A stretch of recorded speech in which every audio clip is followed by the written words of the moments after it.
U.S. athletes have been taking political stances for the last 100 years or so. The perception of these athletes has always been mixed. Some condemn these athletes while others praise them.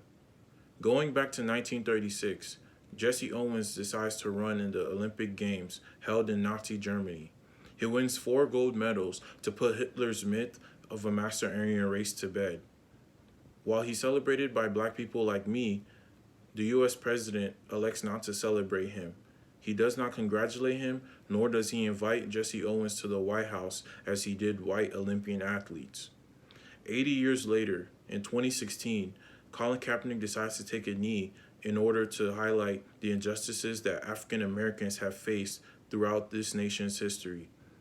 While he's celebrated by some of his colleagues, majority of NFL owners decide that he's too problematic and he's released by the NFL.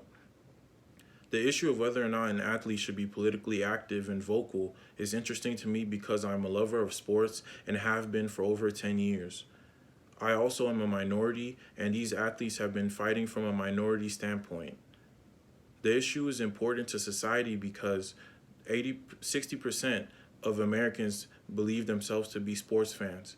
This means that whether or not they believe with these athletes' political views or believe whether or not they should have a voice, these people are contributing to the athlete's success and influence by going to their games, buying their sneakers, and also watching them on TV. I believe that with more time, more athletes will be more vocal politically. This is because we are in a generation that refuses to accept discrimination. If you haven't been paying attention to athletes becoming activists, start now.